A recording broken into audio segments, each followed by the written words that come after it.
Muy bien, muchas gracias. Bien, buenas noches, con todos. Nuevamente haciendo esta clase, bueno, solamente hacer lo que hemos quedado la vez pasada para poder entrar así como un pequeño eslabón para poder continuar con lo que estamos mirando. Es la delimitación de lo que es el concepto de moral y hemos visto en esos aspectos lo sociológico, lo jurídico y lo religioso.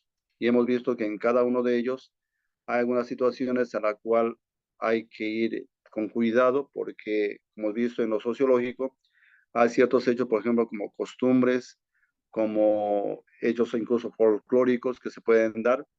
Y me acuerdo que ahí había unas preguntas, por ejemplo, cuando caemos en los temas de situaciones a veces complejas a nivel de la sexualidad en cultura, por ejemplo, donde se practicaban las orgías, o de repente, por ejemplo, en la cultura griega había lo que se llama la posición sagrada, en dos temas que no que están dentro de la cultura, dentro de lo que es incluso ahora en algunas comunidades nativas, que están, por ejemplo, en la selva norte, en donde he estado trabajando, donde hay muchas cosas que hay que ir evaluando, valorándolo y también dándole sobre todo ese sentido de lo que es bueno y lo que es malo, ¿no? O lo que es correcto y lo que es incorrecto, ¿no? Entonces ahí vamos teniendo un poquito con cuidado y no entrar así con una manera, digamos, agresiva y decir, no, esto es totalmente mal, sino es ir educando, formando, orientando. Por eso lo que les decía al comienzo, incluso en la clase presencial, de lo que tenemos que tener cuidado entre lo que es la moral y lo que es la ética. La ética te va a ayudar a saber dar razón de lo que, por qué esto y por qué no esto. Entonces, eso te va a ayudar a diferenciar. Entonces, lo que va a hacer es que en lo sociológico, pues la sociología va a ayudar a constatar los hechos de lo que se está haciendo y analizar las causas de por qué esto se están dando en esta cultura y en esta otra cultura no, y en esta otra cultura es diferente. Entonces, en ese aspecto, la moral va a ser ya, va a entrar para hacer un juicio de valor, ¿no? Frente a lo que la sociología está aportando. Y eso también hemos visto a nivel jurídico por las leyes. No todas las leyes son morales. Hay leyes que son simplemente inmorales, inclusive amoral. Entonces, cositas, ir viendo, porque las leyes a nivel jurídico, el Congreso puede sacar tal o cual ley, los abogados pueden manejar esto, pueden proponer tal o cual cosa, y no porque la mayoría lo dice, es necesariamente buena, hablando moralmente, sino hay cosas que realmente se alejan de la realidad, se alejan de esa, digamos, situación en cuanto al bien. Por eso, el nivel jurídico, lo que va a expresar son valores mínimos comunes, lo que brota de la conciencia y de la realidad de lo que es ilícito, o es legal, o es ilegal, ¿ya? Entonces, ya les puse el ejemplo de pasada de, por ejemplo, el aborto. En algunos países es legal, ¿no? Aquí en Perú es ilegal. Es legal porque lo han aprobado en el Congreso y la ley lo permite. Ahora, dentro del juicio moral, ¿ese es bueno o es malo? Y ya ahora vamos a ver el valor de a dónde apunta. Siempre es el referente a la vida, ¿no? El referente a la vida y el bien, que después lo vamos a ir viendo. Y entonces, lo que único que se va a hacer a nivel de la ley es si es lícito o es ilícito, legal o ilegal, ¿no? Entonces, ya la moral va a entrar a ver si ese que es legal es bueno o es malo moralmente hablando. Incluso si, por ejemplo, hay situaciones que son ilegales, entonces si es moralmente buena o no. Por ejemplo, mucho se ha hablado acerca de la última ley que, que se estaba hablando acerca de la deforestación, que se está dando apertura, que se puede entrar a donde sea, inclusive las comunidades nativas, por ejemplo, en algunos lugares, por ejemplo, en Iquitos, en Loreto, Han estado reclamando porque eso da cabida a que cualquier empresa puede entrar sin permiso y talar los árboles dentro del territorio que ellos tienen. Entonces, y solamente mirando a nivel muy cerrado de la comunidad, esta comunidad, por ejemplo, tiene que lucharla para que eso no se dé. Pero cuando nosotros vemos ya a nivel más general, más global, nos estamos dando cuenta que en el aspecto también de la atmósfera, de la biosfera, indudablemente nosotros estamos perjudicando nuestro ambiente, nuestro territorio. Entonces, no es un problema de la comunidad nativa X por ahí, sino es un problema de la humanidad que está afectando. Estamos diciendo no contaminar, que hay que purificar el aire, todas esas cosas, pero lo que purifica el aire son los árboles. Entonces, si nosotros estamos callados, sin decir nada, y los señores estos simplemente por una cuestión de dinero, pecuña, entonces estamos agrediendo a nuestra naturaleza y normalmente estamos yendo contra un principio moral. Esta ley está, es decir, es legal, pero no es moral. Y es más, está afectando a nivel mundial. Y entonces, si a nivel local no protestan, no sé, a nivel internacional, también algo tiene que decir. Entonces, son cosas que vamos viendo. Y así vamos viendo, inclusive la ideología de género, todas esas cositas y tonterías que van apareciendo, ya pues son cosas que hay que ir definiendo y viendo en qué que estamos cayendo. A nivel religioso, bueno, uno como creyente, pues tenemos el aspecto moral, más bien ese aspecto moral tiene que ser, digamos, sostenido, ¿no? En la trascendencia de la existencia de un Dios que es solamente bien y sumo bien. Por lo tanto, en Dios, que es el Dios que creemos, que le da sentido a la existencia, a la humanidad, entonces para nosotros cristianos o cualquier creyente, ya sea musulmán, hinduista y todos ellos, tienen un referente, una divinidad. Por lo tanto, esa referencia tiene un sentido en Dios de lo que está en el aspecto moral. Principio, la vida, el amor, la justicia, la libertad, ¿no? La verdad, etcétera. Incluso en el sentido para nosotros, por ejemplo, que recién acabamos de terminar el tríodo pascual, ¿no? Y ya estamos en esa Pascua de la Resurrección, la muerte, ¿no? La muerte que tiene un sentido no digamos, catastrófico, como podemos mirarlo, sino ya tiene un sentido totalmente distinto a la luz de la imagen de Cristo muerto y resucitado. Entonces ya tiene una connotación, también un aspecto moral de lo que tenemos que valorar. Por eso Francisco de Asís, yo, bueno, como franciscano, pues miramos ahí de este aspecto a San Francisco, como él mira a la hermana muerte, no como, como una hermana, no valga la redundancia, no como una enemiga de la vida, sino una hermana que te hace este paso de esta vida temporal a una vida nueva y que te lleva de la mano para encontrarte con aquel que es la vida eterna. Entonces, la fe lo que va a hacer es verificar, ¿no? Lo moral o lo moral que constituye una piedra de toque, ¿no? De nuestra fe, ¿no?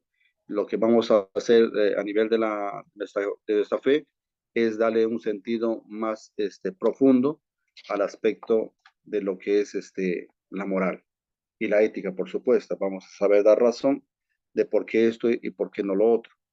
Por eso lo trascendental y lo teológico desde un aspecto más divino eh, se va viendo de lo que tiene que ser para nuestra forma de actuar en el mundo. Y ya en la misma historia han ido varios elementos que han ido aportando, como ya les dije, también les dije en la clase presencial, la moral no es una cuestión de ahora, la moral no es una cuestión solamente de la vida cristiana, la moral ya viene desde antiguo, incluso de muy antes de los filósofos, de los presocráticos. Y entonces, y ya ellos hablaban de esto, y ya cuando con Sócrates, que no escribió absolutamente nada, por supuesto, sino a Sócrates lo conocemos por su discípulo que es Platón, y que él sí va a escribir acerca de las virtudes, no acepto el aspecto moral, pero ya va a ser Aristóteles el que va a entrar muy fuertemente en este aspecto de lo que va a llamarse la ética de la felicidad, que muchas veces van a jalar de ahí algunos aspectos también, inclusive el mismo Santo Tomás de Aquino, ¿no? Que hay un poquito la controversia entre Tomás de Aquino y Duns Scoto, porque Duns Scoto también es una escuela franciscana que va a aportar, más que contradecir, también aportar algunos elementos y va a decir que esto mejor es de esta forma, no para destruir una posición, sino para darle más solidez. No olvidemos que para Tomás de Aquino el intelecto es importante, pero y eso hemos visto la vez pasada también, entonces Coto, la primacía está en la voluntad de querer hacer lo bueno, lo correcto, ¿no? O si la voluntad no quiere, pues simplemente por más que tú estés claro con esta idea, y eso vemos en nuestra realidad. Mucha gente, inclusive los que están encargados de hacer las leyes, sabe muy bien lo que es correcto, lo que hay que hacer, y no lo hacen. En nuestra vida nomás personal. ¿Sabes que esto está bueno? ¿No? Por una cuestión sencilla, por ejemplo.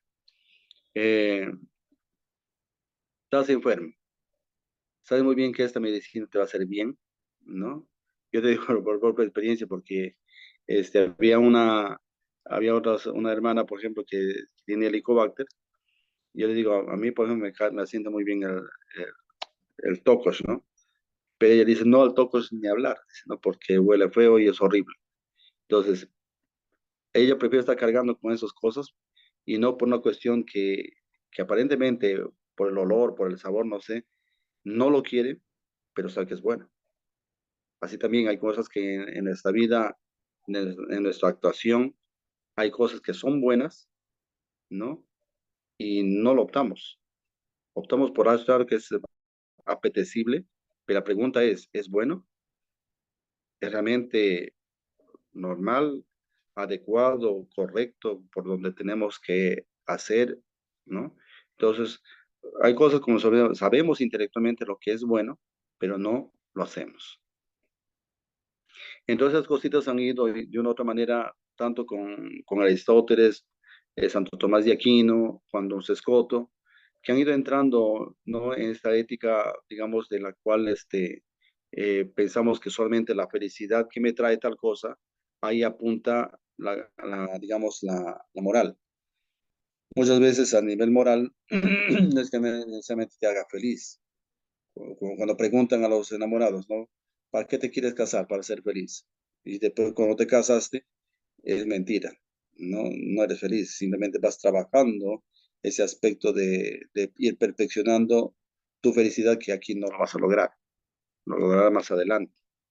Entonces, y ahí han habido filósofos como varios, por ejemplo, que han ido trabajando, inclusive el mismo Kant, Hegel, tantas cosas que han ido viendo, el mismo Friedrich Nietzsche, que en algún momento él va a cuestionar ciertas cosas. Friedrich Nietzsche es muy temido para muchos, pero simplemente es saber manejar el lenguaje que él tiene desde su contexto, porque él habla de que Dios ha muerto, pero trata de hacer una evolución, un cambio o digamos, un proceso para recuperar los valores y darle un sentido por qué esto y por qué no lo otro, ¿no? Y por eso vienen las etapas que él pone, ¿no? Y esas etapas son, pues, del camello, el león, el niño, ¿no? Entonces, son cosas que van a un proceso que él pone así en estas figuras para dar un progreso, un crecimiento a lo que nosotros, digamos, de otra manera, tenemos que ir aprendiendo a cómo elaborar a partir de estas clases también, cómo yo tengo que trabajar en mi sociedad, en mi comunidad. Por eso es ir viendo cuál es la moral y cuál es la ética que me va a ayudar para poder entender en mi manera de actuar. Entonces, de lo que entramos en esa dinámica a poder, digamos, ver lo que es la valoración de la moral. Para eso hay, digamos, ciertas categorías morales básicas que hay que entender. No olvidemos que muchos de estos aspectos son a nivel de intelecto teórico, pero que tiene que tener una racionalidad, digamos, fáctica, pero también al mismo tiempo una racionalidad lógica. No es que se me ocurrió hoy día y tal cosa, no, tiene que haber una connotación lógica. Como les decía, por más que haya veces y eso, hay gente que es ilógica, que sabe que no debe ser así y lo hace, por eso cada ley que tenemos y cada accionar a nivel incluso político, bueno, por ejemplo, hay cosas que, por ejemplo, estoy viendo que algo malo está pasando y no aprendo. Pues yo una de las cosas que le decía era, el inteligente aprende de sus propios errores, el sabio aprende de los errores de los demás. Entonces, qué bonito sería que seamos todos sabios y que veamos el error del otro para no cometerlo. Eso pasa con nuestro presidente, por ejemplo. Están viendo que el otro está cometiendo un delito y le están procesando ya en la cárcel. Igual yo también lo hago, ¿no? Ahora estamos con la moda de los Rolex y otras cositas que quizás para muchos puede ser superficial o de repente profundo, depende de cómo lo vean, pero son cosas que yo como estando en un cargo tengo que cuidarme de no cometer esas cosas. Y ahora que cuando más están la prensa y los medios de comunicación viendo, pues a ver dónde caes.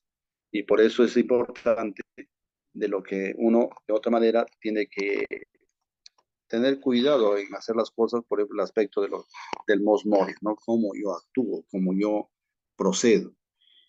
Y por eso, digamos, la noción de valor moral se refiere netamente a un aspecto de una realidad teórica, ¿no? Compleja, por supuesto, pero que de una otra manera sintetiza una manera subjetiva, ¿no? Voy pensando, pero desde una óptica objetiva. Es decir, lo objetivo es, por ejemplo, aquí yo tengo un engrampador, ¿no? Este engrampador es un ejemplo, así un esto, y digo, ahora, subjetivamente, ¿no? ¿Es bueno o es malo? ¿No? Claro que es bueno. ¿Para qué? Para engrampar, por ejemplo, mi cuaderno, unos papeles y unas boletas por ahí, etcétera, unos documentos, etcétera. Es bueno. Pero imagínate que un muchacho del colegio lleve su engrampador y en vez de usar para eso, como eso de aquí se abre más allá, entonces yo a mi compañero le engrampo, ¿no? Entonces le estoy dando un uso no adecuado, ¿no? Estoy dañando al otro, ¿no? Es decir, es lo que pasó con la energía atómica, ¿no? Albert Einstein no pensó pues que esa energía va a ser para destruir, lo pensó con la finalidad de ayudar a la ciencia y a la medicina, ¿no? Pero al final hay gente que aprovechó de esa energía y lo mismo, sin ir muy acá a eso, antes era la pólvora. La pólvora pues servía para juegos artificiales, etc. Después comenzaron a darse cuenta de que también tiene una fuerza también para destruir. Entonces se dan cuenta que hay cosas que podemos usar de otra manera, de manera objetiva está la cosa, ahí lo estoy viendo, pero ahora de manera subjetiva, ¿para qué lo estoy usando? ¿Para qué lo quiero? ¿Para hacerlo bueno? ¿Para hacerlo malo? Entonces ahí viene, digamos, esa fuerza que está fuera y dentro de nosotros. ¿Para qué yo quiero actuar? ¿No? Por eso el valor es una cualidad, ¿no? No una cantidad, sino una cualidad. La calidad, es decir, de este objeto o de esta acción de lo cual yo estoy trabajando. ¿Para qué esto? ¿Para qué lo otro? Entonces, el valor, digamos, humano, como ya les dije, por eso el juicio moral, es es en la acción humana, no en la acción del hombre. Entonces, pues el valor humano, este, eh, va a entrar más en la estructura de la acción humana en cuanto humana, es decir, en cuanto libre para poder hacer las cosas, no en cuanto a lo que yo tengo que comer, si tengo hambre como, si tengo sed bebo, etcétera, sino en cuanto a lo que yo tengo que hacer. Es lo que ya les dije el ejemplo la vez pasada también. Tengo sed es una acción del hombre, mi sed, mi hambre. Ahora, si yo, por ejemplo, tengo un problema de colesterol, gota, triglicéridos. Gracias a Dios no lo tengo todavía, pero imagínate, tengo eso. Imagínate que yo sé muy bien que tengo hambre. Ahora, mi juicio moral va a ser en cuanto yo que quiero comer carne roja sabiendo que me va a hacer daño, ¿no? Entonces, ¿qué estoy haciendo? Estoy actuando negativamente contra mi salud. No estoy actuando moralmente bien, ¿no? Hacia mi persona. Y no solamente eso, sino las personas que se interesan por mí y que me quieren, ¿no? Entonces estoy haciendo algo que es malo, porque estoy afectando a mi propia salud, a mi propia vida. Entonces, esa es la libertad que yo tengo.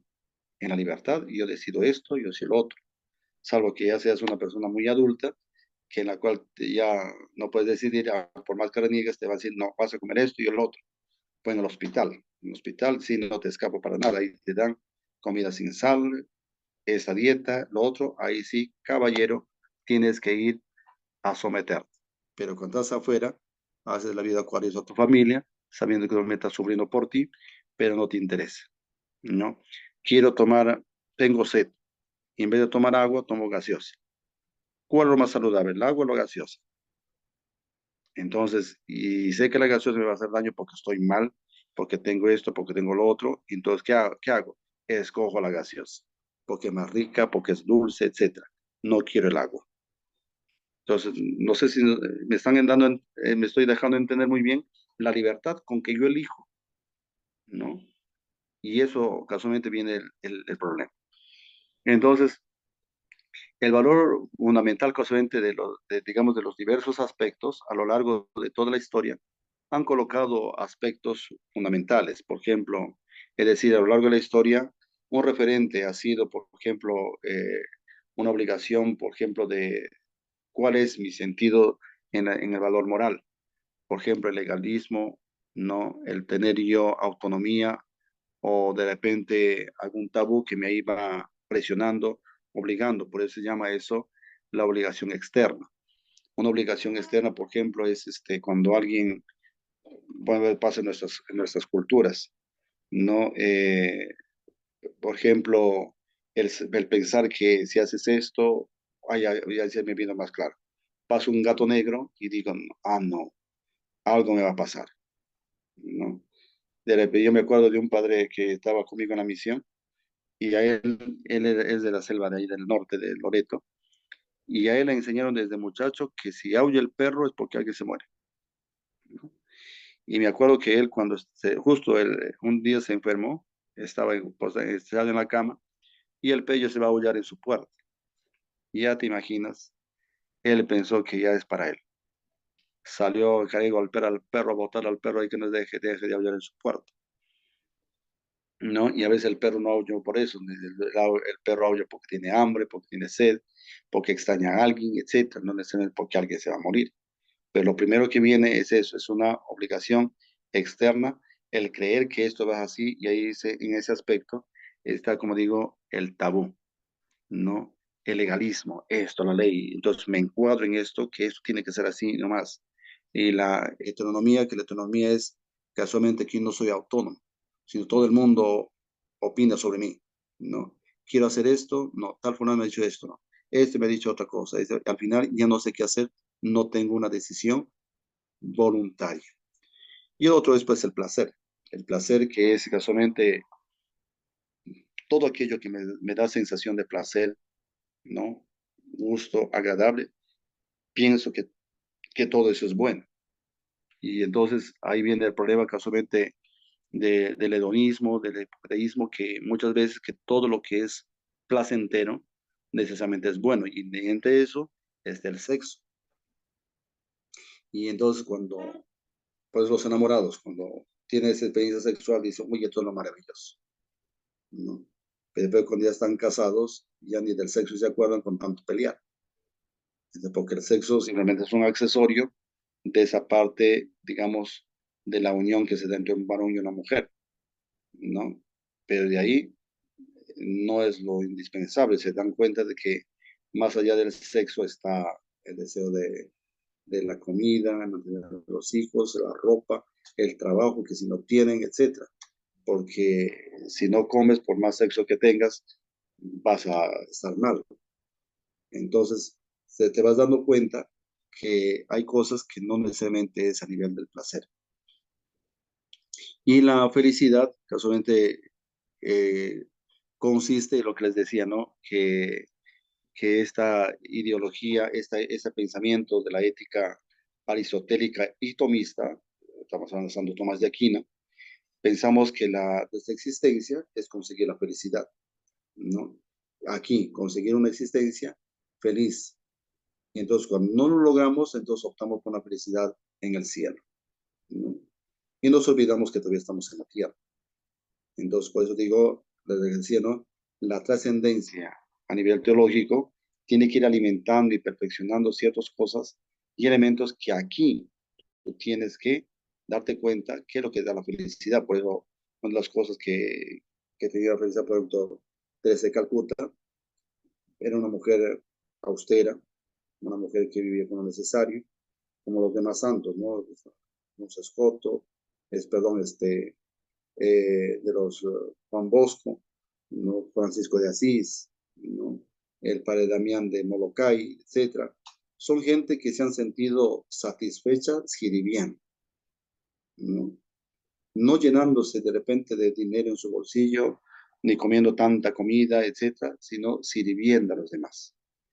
Entonces, eso casualmente, sé muy bien también San Pablo de la Cruz, ¿no? Entonces, son cosas que han ido dándose, digamos, totalmente, ¿no? Entonces, son gente que han servido y se han sentido bien, ¿no? Y por lo tanto, en el servicio, en la entrega, ¿no? Que aprendemos eso de Jesús, es donde ocasionalmente vemos que realmente se da un sentido, digamos, de un valor moral. Por lo tanto, el otro aspecto es la armonía interior, ¿no? La armonía interior es por medio de digamos, de la impasibilidad, es decir, así como el Buda, ¿no? Se sienta, medita, entra en reflexión, ¿no? Es lo que hacen ahora, nos están invitando a eso de los New Age, ¿no? Entonces, de la nueva Acrópolis, ¿no? Entonces, son los que se sientan y dicen, vamos a meditar y a poner armonía en nuestro cuerpo, en nuestro interior, ¿no? Eso es un poco estoico, ¿no? Ahí que venga todo, pero no, y nos olvidamos de la realidad. Para nosotros los cristianos es diferente, lo que les decía, lo sentimos en la alegría, en el servicio, y yo me siento bien, el otro se siente bien, nosotros nos sentimos bien, pero desde esa reflexión, digamos, divina, no cristiana, en la cual Cristo mismo nos ha enseñado cómo vivir y asumir ese compromiso hacia los demás hermanos. Ahora, el otro es deber por el deber. Es este es un poco ya más de Kant, en la cual yo hago, ¿no? Tal cosa, imperativo, categórico, ¿no? Eh, Vivido desde la autonomía propia de la voluntad, es decir, yo quiero hacer esto, pero simplemente porque está, digamos, necesariamente hacerlo, ¿no? Pero no doy explicación más por qué, ¿no? Algunos tratan de explicarlo por ahí, pero hay que dar un sentido realmente, como digo, desde la vida y desde la libertad de la justicia. No simplemente porque me dice lo que les ponía la vez pasada también el ejemplo. En nosotros los religiosos, ¿no? En el seminario incluso, les dicen, vas a levantarte a las 5 de la mañana. Y todo tu vida has levantado a las 10 de la mañana porque estabas en casa con papá, con mamá. Y de repente entras al convento y te dicen, no. Y te levantas pues, con una cara, pero así de sueño. Y a veces yo he visto algunos hermanos que se han retirado del convento porque no aguantaban levantarse muy temprano, ¿no? Me acuerdo del padre Gregorio Pérez de Guereño, que en paz descanse, cuando vino un joven, le dijo, padre, me quiero ir a retirar. ¿Y por qué te quieres retirar? ¿No? Y el padre Gregorio tenía 60 años. Y entonces, y muchos años de vida religiosa también. Y le dijo, no, es que me cuesta levantarme. Y él le dijo, ¿y tú crees que a mí no me cuesta? Le dijo, no, a mí también me cuesta, pero lo hago, ¿no? Porque cada mañana me decido levantarme temprano, ¿no? Entonces, son esas cositas que uno hay que tener manejo, ¿no? Para poder decir, ¿por qué esto? No simplemente porque me mandan, porque me imponen, etcétera, yo lo hago. Y ahí viene esa frase bendita que algunos de repente han escuchado que dice, ¿no? El que obedece no se equivoca, ¿no? Pero también el que obedece tiene que también tener un poco de criterio para decir y decir, mira, que conste esto, no creo que está bien. Ahora, si a pesar de eso me dicen que haga, bueno, ya que conste, ya lo dije, ¿no? Entonces son cositas así. Justo recién leí el comentario, ¿no? Si ahora más que nunca el placer, ¿no? Está como primado, ¿no? Entonces, quiero el celular. Si no tengo el celular, me desespero. Y es lamentable con los chicos. A los chicos, sinceramente, les estamos haciendo un daño terrible. Quizás no nosotros, pero sus padres, que les toleran todo, les permiten todo. Entonces, no están, digamos, teniendo un manejo, digamos, adecuado y entonces estamos desvirtuándolos de ese sentido de lo que es realmente lo bueno, lo correcto. Ahora, el otro es la utilidad. Ahí viene el caso de lo que es un problema del utilitarismo. El bien moral para ellos consiste en conseguir la máxima utilidad, ¿no? Para el número posible de personas o para la propia vida individual. Es decir, mientras esto esté bueno, para la gran mayoría es bueno. No, pues en el aspecto moral, lógicamente hablando, no es solamente que todo lo que tiene un alcance para todos es realmente bueno. Por ejemplo, ya hemos hablado del celular, los medios de comunicación, etcétera. ¿Es totalmente bueno? No totalmente bueno, porque hay cosas que hay que tener cuidado, ¿no? En ese manejo de lo que yo tengo que hacer y lo que no tengo que hacer. Y entonces, ese manejo a nivel de mi vida individual, yo tengo que no solamente valorar a las personas por lo que en cuanto me sirven. O sea, el día que no me sirven, yo los desecho. Es lo que pasa hoy día.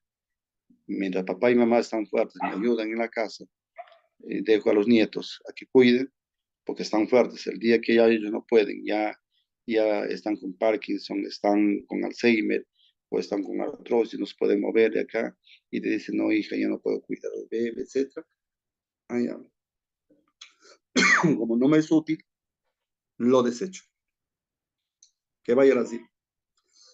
Y no le doy ese espacio para que esa persona a quien me amó y yo lo amo, aparentemente le amo, y ya no me sirve. Entonces, mientras me es útil, valía para mí. Ahora que no me es útil, ya no. Y así también pasa lo mismo. Hay situaciones, por ejemplo, en el trabajo, en la misma familia. ¿No? Entonces, mientras me es, digamos, útil, bueno, no me es útil, lo desecho, lo quito de en medio. Entonces, son cositas que vamos viendo qué cosa no debe ser. Por eso el valor moral de la ética, digamos, en la ética cristiana, es mirarlo de otra manera. El constitutivo de ese aspecto reside casualmente en la realización de lo humano o en cuanto me humaniza, ¿no? Es decir, en cuanto me hace humano, es decir, cuanto más bueno, más humano, ¿no? Por lo que le decía de pasado, ¿no? Cuanto más humano, más, es decir, es porque estoy actuando bueno, totalmente bueno, es Dios. Por eso Jesús es el maestro bueno, es el referente. Por lo tanto, cuanto más bueno, ¿no? Más humano. Cuanto más humano, más divino. Perfectamente humano, solo Dios en la persona de Jesucristo. Por lo tanto, ya decía Pablo VI en el documento Populorum Progressio, decía promover a todo el hombre y a todos los hombres, ¿no? En la búsqueda de una nueva humanidad. ¿Y por qué decía eso? Porque casualmente ya habían cosas que estaban sucediendo en el tiempo del mismo Pablo VI, ¿no? Vino lo que le decía la pasada. Ya hemos empezado con Juan 23, con el ayornamiento, es decir, ponerlos al día, pero también era mirar los signos de los tiempos, ¿no? Que iban apareciendo ya con la revolución industrial. Han aparecido muchas cosas, y la iglesia iba quedándose, y nuevas ideologías que iban presentándose por aquí, por allá. Ahora hay ideologías por todo lado, esto por acá, esto por allá, etcétera. Y al final, ¿qué? ¿No? Por eso ya uno de los medios generales que ya les comenté la vez pasada también nos decía, ¿no? Ya no es solamente detectar el signo de los tiempos, pues ahora estamos en tiempo de los signos, porque cada rareza que pasa, y ahí tenemos que estar a la vanguardia. No, por eso ese documento que les dije que tratan de leer, el Donum Vitae, que sí está en internet, traten de mirar de cómo Juan Pablo II, en ese documento, Donum Vitae, él trata de actualizar ciertas nociones en cuanto a ciertos hechos que se estaban dando, ¿no? Como ya que se iba apareciendo que no se habían dado cuando se dio el Concilio Vaticano II, pero que sí después se estaban dando, ¿no? Que es el, la clonación, el vientre de alquiler, ¿no? Y etcétera, tantas cosas, el in vitro, la fecundación in vitro, etcétera. Entonces son cosas que tenía que el Papa pronunciarse desde un aspecto moral, ¿no? Y por eso ahí se ve también lo que es la ley natural. Entonces son cositas que la iglesia ha tenido que ir dándose, por eso Pablo VI ya antes de Juan Pablo II iba abogando ante estas situaciones de decir, ¿no? Que es momento de una búsqueda, ¿no? Promover a todo hombre y a todos los hombres en la búsqueda de una nueva humanidad, ¿no?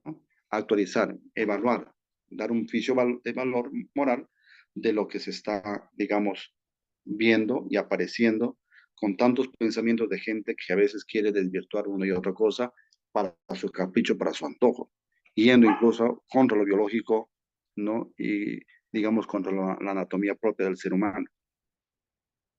Por eso, el paradigma o el constitutivo específico del valor moral cristiano es Cristo mismo. Él es el modelo, el mismo que es el que configura la existencia del creyente, ¿no? Por ejemplo, ahí vemos ese cristocentrismo que se expresa en diferentes formas, ¿no? Eh, y lo han presentado varios autores, aspectos morales incluso, ¿no? Propuestas, ¿no? Y que vamos identificando. Uno de ellos es la caridad, ¿no?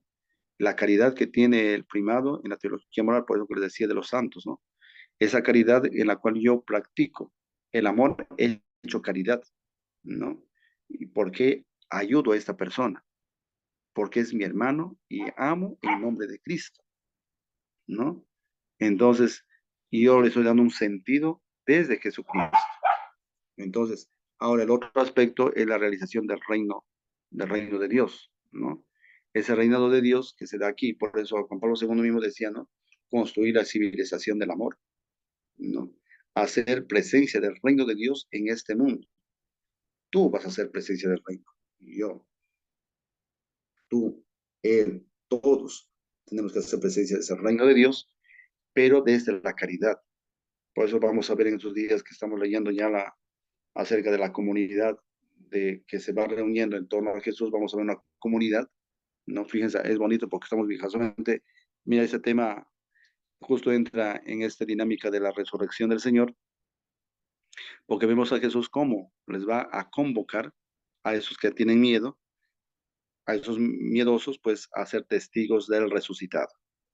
Por lo tanto, va a ser el primer momento es una comunidad de testigos del resucitado, ¿no? Que se convocan porque han visto a Jesús que está vivo, no está muerto. Después va a transformarse en una comunidad de los que se aman, porque el hecho de los miren cómo se aman. Primero, comunidad de testigos del resucitado. Segundo, miren cómo se aman. ¿Y cómo se dan cuenta que se aman? Porque se ayudan entre ellos, se estiman, se respetan, se ayudan, venden sus bienes y lo ponen en común para ayudar a los pobres. ¿Y ahora qué?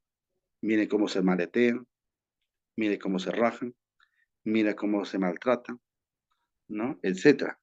Entonces, ¿cómo vamos a contagiar a una comunidad así? Nada, es una comunidad dividida. No, tenemos que recuperar eso, por eso estos aspectos, y qué bueno, en este curso de la moral estamos viendo estos aspectos, porque tenemos que retomar, ¿no? El sentido de nuestra acción y dar sentido desde la ética. ¿Por qué tengo que actuar así? Porque tengo que ser testigo del reino de Dios. Y por eso el segundo viene esa imitación de Jesucristo. No imitar como el mono, sino imitar a Jesucristo en cuanto Él pasó por el mundo haciendo el bien. Fíjense como dice la Sagrada Escritura, pasó por el mundo haciendo el bien. Entonces, cuando tú pasas por este mundo, ¿qué pasas? ¿Haciendo el bien o haciendo el mal? ¿No? Entonces, ojalá que haciendo el bien, que cuando te mueres, pongan ahí en tu lápida, ¿no? Esta persona vivió, ¿no? Como lo que dijo creer, ¿no? O de repente, otra cosa, ¿no? Es decir, mira, este hermano ha pasado por este mundo como Jesucristo haciendo el bien, santificando nuestra vida. De repente por ahí, este hermano pasó santificando la vida, ¿no? Y que no pongan en tu lápida de repente por ahí, aquí descansa nuestra hermana y nosotros también en nuestra casa, ¿no? Porque ha sido terrible, ¿no? Que no sea así tu lápida, sino la otra. Entonces, por eso tiene que imitar a Jesucristo. Y el seguimiento de Cristo, pues es un dinamismo moral de llamada y respuesta, ¿no? Jesús me llama y me llama ¿para qué? Para un compromiso. Y ese compromiso yo tengo que realizarlo. No, no solamente tengo que hablarlo, no solamente tengo que anunciarlo, sino también tengo que vivirlo, tengo que contagiarlo, ¿no? Entonces, por eso la historia de la salvación que hemos visto nosotros, por ejemplo, en la cuaresma, de cómo, digamos, es un recorrido que hace el pueblo de Israel y ve su historia a la luz de su fe, con sus caídas, sus levantadas, su renovación de sus alianzas. Solamente que tenemos ahora una alianza nueva y eterna. Eso no quiere decir que nosotros, en nuestra propia historia personal, tu historia, mi historia, se convierta también en una realización de historia de salvación, en la cual yo tengo que leer en mí, no solamente una clave espiritual, sino también histórico, social, antropológico, ¿no? Un proceso de humanizar mi vida en cuanto yo busco hacer el bien. Finalmente es un proceso de poder, digamos, trabajar, digamos, estos procesos que me ayuden digamos, a crecer, digamos, a salir, digamos, de mi egoísmo, mejor dicho, de mi egocentrismo incluso, y a poder abrirme a los demás, ¿no? Y para eso yo tengo que trabajar, digamos, y dominar mis caprichos, a veces a costa y al margen de lo que los demás dicen o hacen, sino yo tengo que saber manejar estos aspectos. Por eso mi historia personal es una historia en la cual yo convierto en una historia de salvación, no solamente para mí, sino para los otros, que vean en mí, ¿no? A ese Cristo, que lleve mis acciones en mi mirada, en mis gestos, que tenga una mirada luminosa, porque tengo a Cristo en mi ser, en mi aspecto y en mi trato, que busco siempre el bien, ¿no? Otros buscarán mi mal. Pues hemos visto cómo Jesús no se deja contaminar por el mal, ¿no?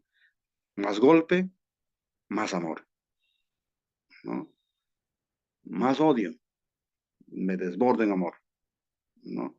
Pero no, a ti que te griten, yo grito más. Me dan un puñete, yo le doy más fuerte, ¿no? Me la va a pagar lo que me hizo. Va a ver lo que va a suceder. Esto no va a quedar así. Jesús nos dijo eso. No va a quedar así. Más bien dijo, Padre, perdónalos porque no saben lo que hacen, ¿no? Habiendo amado a los suyos que estaban en el mundo, los amó hasta el extremo, ¿no? Entonces, eso son cosas que tenemos que ir de una otra manera trabajando. porque, porque les dijo, esta es una liberación personal e integral, ¿no? Integral de todo mi ser y las personas que están a mi alrededor. Por eso en esta jerarquía, digamos, y cambio de valores que existen hoy en día, tenemos que ir con mucho tino, con pinza, para poder de una u otra manera trabajar este aspecto y lo otro, y no dejarnos arrastrar, digamos, por lo que a veces el mundo nos quiere este, jalar. Por eso la moral siempre ha estado fundada en los valores, ¿no? Y principios absolutos, universales y eternos, ¿no? Entonces, que se ha ido dando a lo largo de la historia humana. No es que estos valores o algunas cositas se han dado de la noche a la mañana, sino se han ido dando. Por ejemplo, en la guerra, perdón, claro, después del régimen antiguo, o mejor dicho, de la edad antigua, cuando comenzaron los procesos y los problemas de las guerras, los jóvenes, en vez de estudiar, se dedicaban a la guerra y venían, por ejemplo, la peste y tantas cosas. Entonces la gente comenzó a cuestionarse qué cosa hemos hecho mal. Siempre buscaban un culpable. Primero le echaron la culpa a los judíos, después a los gitanos y así. Hasta los cristianos le echaron la culpa. Y los cristianos después echaron la culpa a otros, que a la gente pecadora, que a las brujas, que no sé cuánto. Entonces al final se dieron cuenta de que nosotros somos, lo estamos perdiendo. Entonces, porque hemos perdido el horizonte del bien y de la vida. Y ese es ahí donde comienza un nuevo proceso que se llama el proceso del renacimiento. Y el renacimiento es volver nuevamente a retomar los valores antiguos, ¿no? Que le hemos dejado a un lado. Y es ahí donde comenzaron a volver a estudiar y como comenzaron a buscar los libros, ¿dónde están los libros nuevamente para volver a leerlos, ¿no? A instruirnos. ¿Quién nos tenía? La iglesia, nuevamente. Bueno, de ahí esas escuelas parroquiales es donde se va a iniciar lo que ahora se llaman las universidades, ¿no? Y eso es lo que no reconocen hoy en día. La iglesia nunca se ha hecho ajena a la ciencia, a seguir aportando por el bien de la humanidad, tanto en el aspecto moral, científico, ¿no? Y ha sido la iglesia que ha sido la guardiana de esos tesoros, de la cual aún llegó un momento en la humanidad, lo dejó a un lado. Y además han hecho las copias, todo eso. Y ustedes, no sé si han visto, han leído la obra El nombre de la rosa. Ahí se ve su aspecto, cómo se han dado de Humberto Eco. Hay película también, pero muy interesante la obra.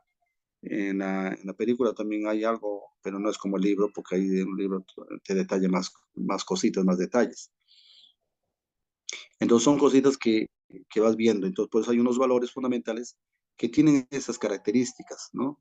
Que están en el aspecto de la vida, el amor, la verdad, la justicia, la libertad, la caridad, el respeto, ¿no?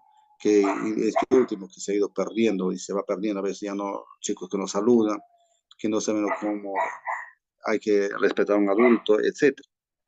Entonces, ¿por qué? Porque se está perdiendo la sensatez, ¿no? La lógica, que lamentablemente se ha quitado de los colegios el estudio de la filosofía y la lógica.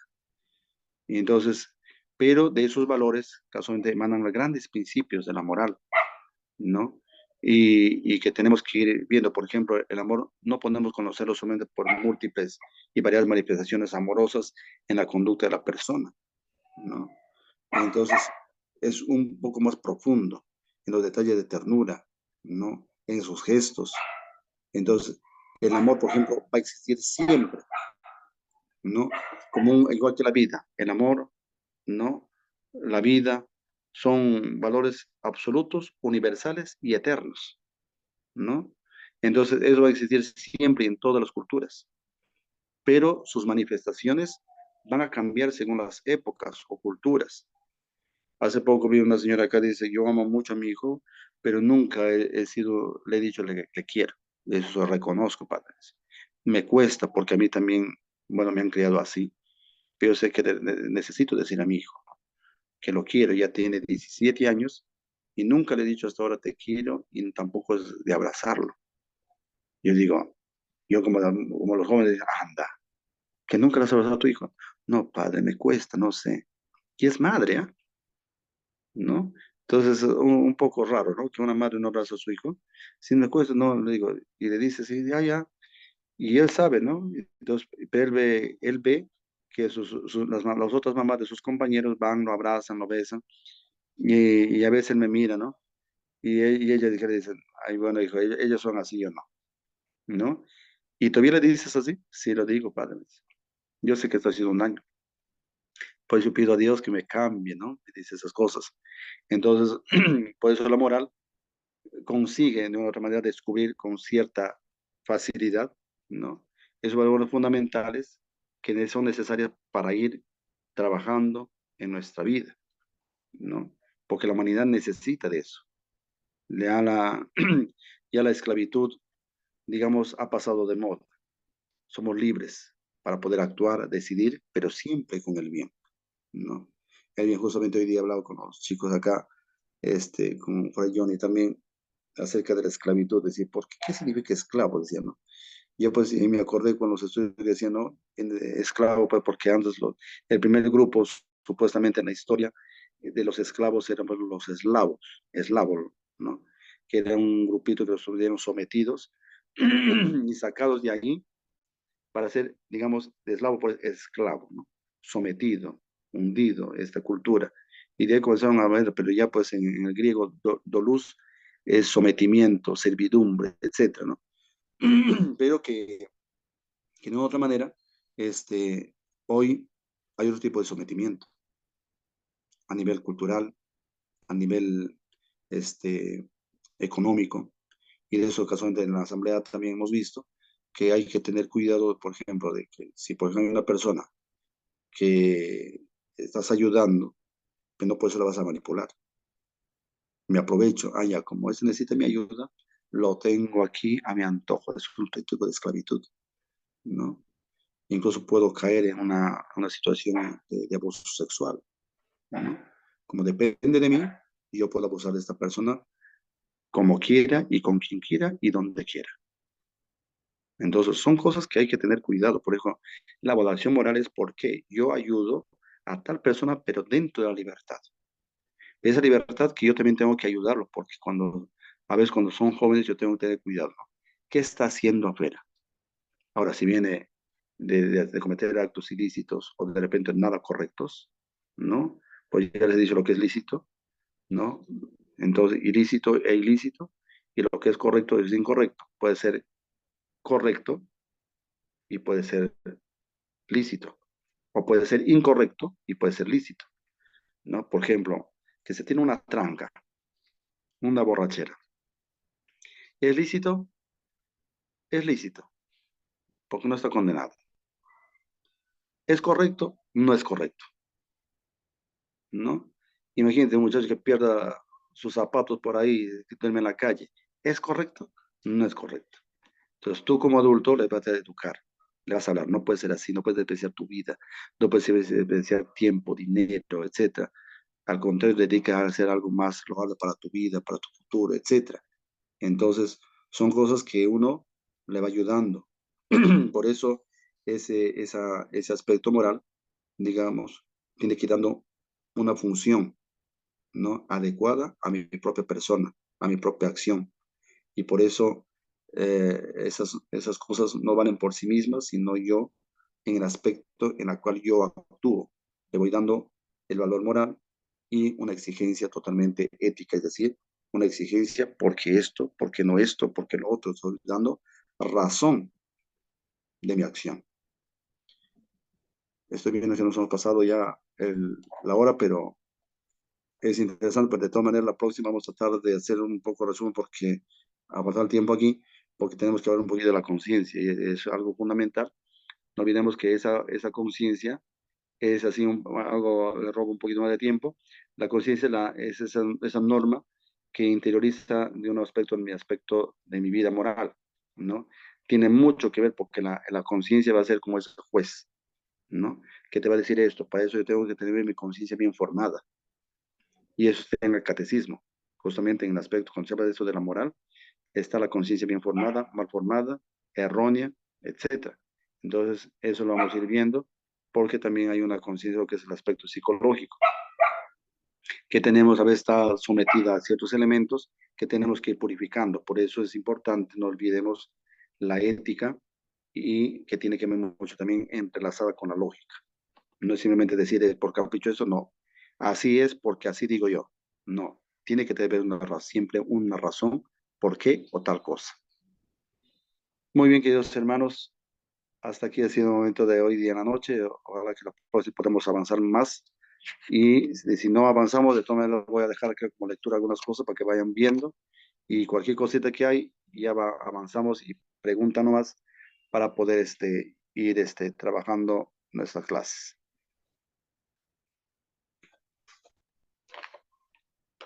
Muy bien, Padre César, le agradecemos por la clase que nos ha dictado hoy día. Y bueno, creo que hay varias preguntas. Ya supongo que vamos a tener luego un tiempo, luego en otro Ujú. momento, para poder conversar algunas preguntas que todavía quedan ahí pendientes. Gracias, Padre, y gracias a los hermanos. Más bien, buenas noches, que se cuiden ahí.